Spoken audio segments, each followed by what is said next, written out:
नारबा, अरे आदळला असतास ना आता. आधीच एक पाय मोडून घेतलाय, आता दुसऱ्या पायाची तयारी करू की काय? आणि काय रे, कसली तंद्री लागली तुला एवढी? क्षमा करा ताई काकू, माझ्याकडनं एक मोठा अपराध घडला आहे. अगो बाई, नाही, क्षमा मागण्या इतका कुठला मोठा अपराध घडलाय तुझ्याकडून ते तरी कळू दे आधी.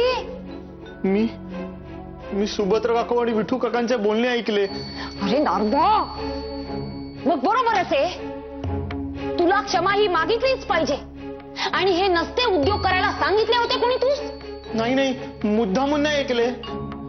ते दारापाशी बोलत होते खोलीच्या, ते कानावर पडले आणि त्यात वाड्याचा विषय निघाला म्हणून ऐकले. अगो बाई, वाड्याचा विषय? काय काय काय बोलत होते ते? ते म्हणाले,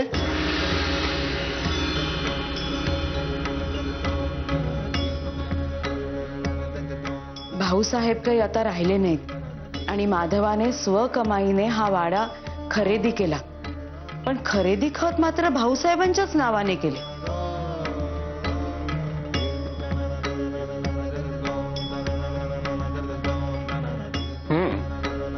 असे आहे होय? हो ना. त्यामुळे माधवाने आता वाडा जर का स्वतःच्या नावावर केला तर इतरांचा काय हक्क राहणार म्हणते मी.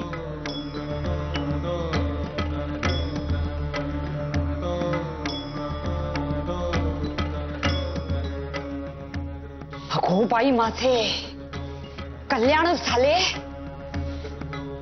नारोबा, माझ्यापाशी बोलला आहेस ते ठीक आहे, पण दुसरीकडे कुठेही बोलायचे नाही.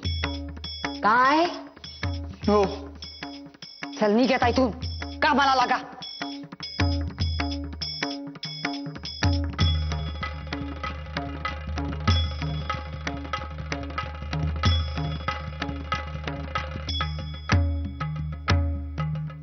बरे का बाळंभटजी, तुम्ही आम्हाला टाकून आलात ना तेव्हा? हो का? टाकून का? मग टाकूनच आलात ना आम्हाला. बरे बुवा, कान धरू का आधी? म्हणजे तुझे कान धरू का विचारतोय? अरे काय मुद्दा काय होता तुझा? अहो, त्यानंतर हिशेबाचे सारे माझ्यावरच आले ना. बरे मला काहीच सुधरे ना.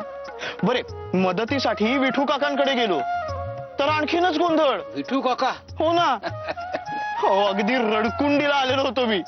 त्यामुळे दादा तुम्हाला आणायला जेव्हा निघाला ना तेव्हा सर्वात जास्त आनंद मलाच झालेला आहे. हो का? असेच का? मग ठीक आहे, आता पुण्यास परत गेलो ना की तुलाच घेतो हाताखाली आणि चांगला तरबेज करतो तुला रट्टे देऊन. बाळंभटजी. काय हो? बरं बाबा, आता मी आलो म्हणजे तुझी सुटका झाली असे समजू नकोस. आता तुम्ही इथे आलात मला आणायला, मी वर गेलो म्हणजे कसे याल?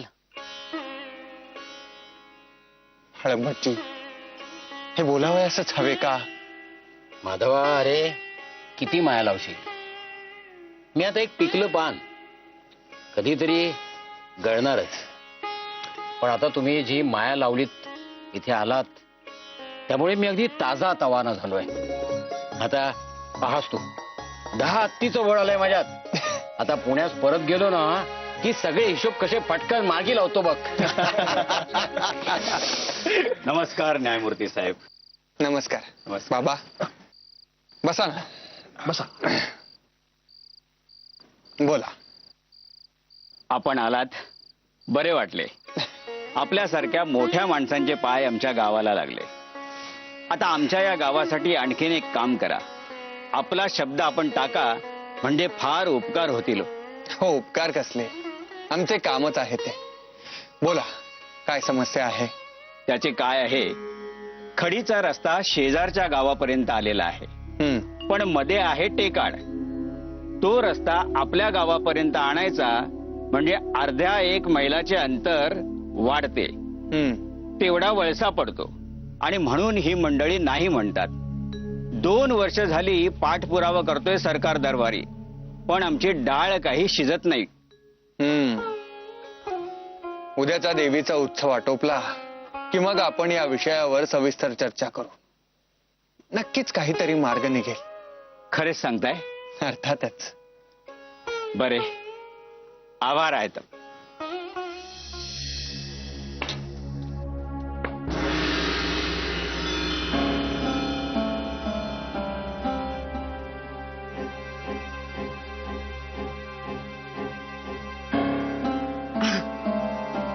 अगो, यांना फळे द्यावयास गेले होते ना, त्यातली काही द्राक्षे उरली होती, ती खात होते. हवे का तूच? अगो नको असेल तर स्पष्ट सांग ना, मारक्या म्हशीसारखी कशाला बघतीयस? काय हो सुभद्रा वहिनी, नाही म्हटले या वाड्याला वासे किती हो? काय? जे ऐकले तेच, या वाड्याला वासे किती? अगो हा कसला मेला प्रश्न? मी का वासे मोजणार आहे आणि कशासाठी? तोच तर प्रश्न मला देखील पडलाय की कशासाठी. नाही, खाल्ल्या घरचे वासे मोजू नयेत अशी म्हण आहे, ठाऊक आहे ना? काय म्हणायचंय काय तूस? नाही, सध्या तुमचा तोच उद्योग चालू आहे ना, म्हणून म्हणते. ताई, उगाच तोंडाला येईल ते बोलू नकोस हो. हो का? मग या घराची मालकी कोणाकडे याची काळजी तुम्हाला कशाला? हं? म्हणजे आमच्या नवरा बायकोंचे बोलणे चोरून ऐकलेस की काय? मी नाही ऐकले, मला मुळी तशी सवयच नाही. पण वारा असतो ना वारा, त्याचे मुळी कामच नसे. त्याने ऐकले आणि मला येऊन सांगितले. रानड्यांची पुण्याई थोर म्हणून या असल्या सगळ्या गोष्टी लगेच कानावर येतात. काय बाई तरी पराचा कावळा करायचा तो? पराचा कावळा नाही, मुळातच पूर्ण कावळाच आहे हा विचार. म्हणजे भाऊ बनकीचा काळा कलीच बरे हा सुभद्रा वहिनी. त्यास इथे आमंत्रण देऊ नका. आणि वाड्याचे म्हणाल तर भाऊसाहेबांनी माधवा स्पष्ट सांगितले होते की माधवा ही तुझी स्वकमाईची मिळकत आहे, तेव्हा वाड्याचे खरेदी खत हे तुझ्याच नावे असू देत. पण माधवाने मात्र पितृभक्ती पोटीच घेतला ना हा वाडा. भाऊसाहेबांचे हक्काचे घर असावे ही त्यांची इच्छा पूर्ण करण्यासाठीच घेतला हा वाडा. तेव्हा त्याने आग्रहाने भाऊसाहेबांच्या नावानेच केले हो हे खरेदी खत. स्वच्छ आठवते मला. तेव्हा वहिनी मनात कोरून ठेवा, गोविंदराव रानडे यांच्या नावाने जरी हा वाडा असला तरी हा वाडा वडिलोपार्जित नाही. या वाड्यावर फक्त आणि फक्त माधवाचाच अधिकार आहे. कळले?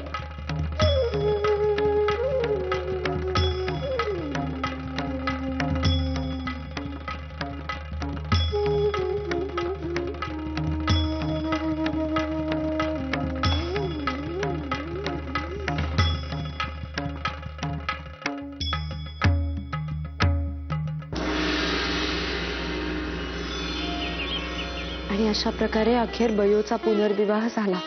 म्हणजे एवढ्या लांब त्या धुळ्यात जाऊन सुद्धा तुम्ही गप्प बसला नव्हतातच तर. कमालच झाली म्हणायची तुम्हा दोघांची. मला तर आता वाटते आहे की त्या फिरंगी बायकांचे नाशकात जे प्रकरण घडले ना, त्यावरून आता तू मला काही सांगायचेच बंद केले आहेस. अहो नाही माहीत, तसे नाही. नाहीतर काय? अगो सांग ना मग. मी म्हणते त्या परक्या गावात जाऊन हे नसते उद्योग करण्याची गरजच काय होती? अगो सनातन्यांची माथी आहेत ती. भडकली म्हणजे मारहाण ही होणारच. शिवाय तुम्ही तिथे एकटे होतात. काही झाले असते म्हणजे? अगो अशा वेळी तू सांगावयास हवेस माधवास. त्यास काय, त्यास धावायचेच असते. पण अशा वेळी तू लगाम घालायच नको. आता लक्षात ठेव, परत जाल तेव्हा परक्या ठिकाणी आपल्या जीवास सांभाळून राहावयाचे, समजले? हो. ठाऊक आहे मग. तूच वाटत असेल 2 दिवस जेमतेम सुट्टीवर आलोय तर आता सासूबाई उपदेशाचे वळसेच देत आहेत. अगो पण माझे कर्तव्यच आहे ते रमे. तुमचे वारू जास्त उधळू लागले ना तर सगळ्यांचीच फरफट होईल. तेव्हा आता सांगते ते शांतपणे ऐक आणि लक्षात ठेव. परत जाल तेव्हा सर्वतोपरीने काळजी घ्या. त्या गावातल्या लोकांस तुम्ही दुखावले आहे, अपमान झाला आहे त्यांचा. तेव्हा आता या ना त्या मार्गाने ते तुम्हाला त्रास देण्याचा प्रयत्न करणारच. शिवाय त्या घरात तुम्ही एकटे आहात हेही ठाऊक आहे त्या. अगं तुमचे शेजारी सोडून गेले असे सांगितलेस ना तू मग. हो, फार चांगली सोबत होती त्यांची. आता नवे कोण येत आहेत कुणास ठाऊक. अगो काय झाले? अगं एवढी काळजीत का पडलीयस? येईल कोणीतरी. नाही, मोरेश्वरांनी भाकीत केले आहे नवीन येणाऱ्या शेजाऱ्याकडून त्रास संभवतो म्हणून. काय? हो, थोडे सोडून जाताना पांडू काकांजवळ मुळी चिंताच व्यक्त केली त्यांनी. ऐकल्यापासून माझेही चित्त अगदी थाऱ्यावर नाहीये. हो बाई. रमी अगो हे सगळे आत्ता सांगतेस तू? छे छे छे.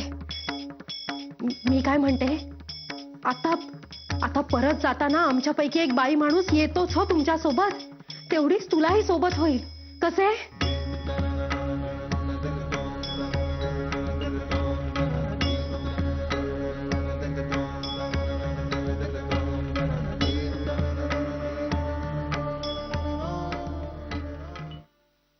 पण बाळंभटजी, आज तुमच्या हातून देवीची पूजा झाली ते सगळे गावकरी फार खुश होते. हो, आणि अशा प्रकारच्या देवीच्या उत्सवात मी प्रथमच भाग घेतला.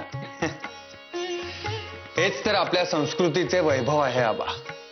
स्वयंपूर्णता आणि सत्य शिवसुंदराची उपासना हे हिंदुस्थानी जीवनाचे वैशिष्ट्यच आहे. रूढींची कोळिष्टके दूर केली आणि अंधश्रद्धांचे शेवाळ दूर केले तर खूप काही गवसते. अंधश्रद्धांमुळे माणसे प्रयत्नवादापासून दूर जाऊन दैववादी होतात आणि प्रगती खुंटते.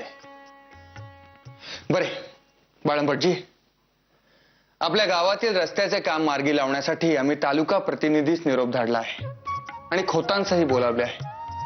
आबा, निरोप गेला आहे ना? हो, निरोप दिलाय. येतीलच इतक्यात. बर. नमस्कार महादेवराव. नमस्कार. या, आलेच, बसा. खोतांनी आम्हास त्या गावातील अडचणी सांगितल्या. म्हटले आपल्याशी समक्षच भेटून बोलावे. आपल्या निरोपासरशी तातडीने आलो. खडीचा रस्ता आमच्या गावात नाही आणलात, परस्पर पुढच्या गावी नेलात.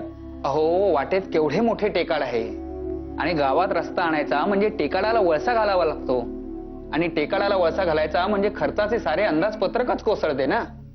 कसा आणणार रस्ता गावात?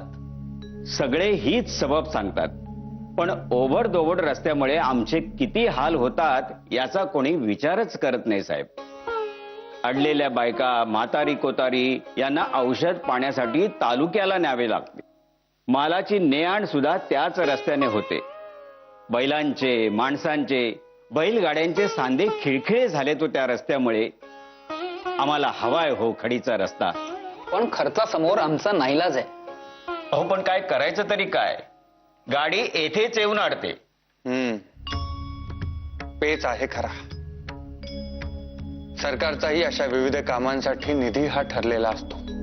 त्यावर जास्तीचा खर्च करणे सरकारलाही परवडणारे नसते. तालुका प्रतिनिधी म्हणाले त्याप्रमाणे खर्चाचे अंदाजपत्रकच कोसळते. आता या गावच्या रस्त्याचे म्हणाल तर टेकाडास वळसा घालून रस्ता करावयाचा म्हणजे जास्तीचे मजूर लावावे लागणार आणि त्यानेच खर्च वाढणार. हा खर्च वाचवावयाचा असेल तर त्यावर एक तोडगा आहे. गावातील प्रत्येकाने घराबाहेर पडले पाहिजे आणि श्रमदानाची तयारी दर्शविली पाहिजे. गावकऱ्यांच्या श्रमदानातून टेकाडास वळसा घालण्याचे काम होऊ शकते. खोत, तुम्हास मंजूर आहे? हो हो, करतील ना. हे ध्यानातच नव्हते आले माझ्या. सगळे गाव येईल हो. आपले काय म्हणणे आहे यावर? आम्हाला मान्य आहे. गावकऱ्यांचा जर एवढा सहभाग असेल तर बाकी सारी मदत आम्ही करू. उभय पक्षी तोडगा मान्य आहे? हो, आम्हास मान्य आहे. आता या बाबतीत रितसर कागदपत्रे तयार करून घ्या, म्हणजे उद्या यांची बदली झाली तरीही निर्णय बदलणार नाही. आणि हो, आम्ही सुद्धा सरकार दरबारी या प्रश्नावर पाठपुरावा करूच. अगदी बरोबर. खोत, तुम्ही उद्याच कार्यालयात या. निघू आम्ही. धन्यवाद. चला, बाळम भटजींच्या हस्ते देवीची पूजा झाली, देवी पावली, काम झाले आमचे. देवीनेच तुम्हा श्रमदानाची बुद्धी दिली असे म्हणावयास हरकत नाही. न्यायमूर्ती साहेब, आपण आलात बरे झाले. आमचे रस्त्याचे काम मार्गी लागले. बरे, येतो आम्ही. बरे, या. बाळंभटजी, येथील सारी कामे तर आटोपली. आता जावयाचे ना पुण्यास? बाबा जा, आवरावरी करा, तयारीला लागा.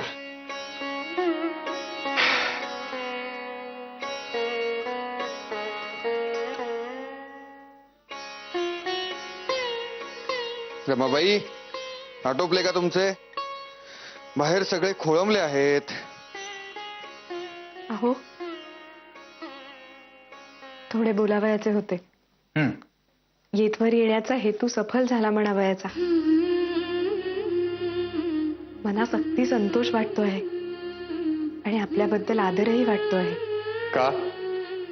एवढे काय विशेष केले आम्ही? एकतर आमच्या विनंतीला मान देऊन आलात येथवर, ते सुद्धा साऱ्यांना घेऊन,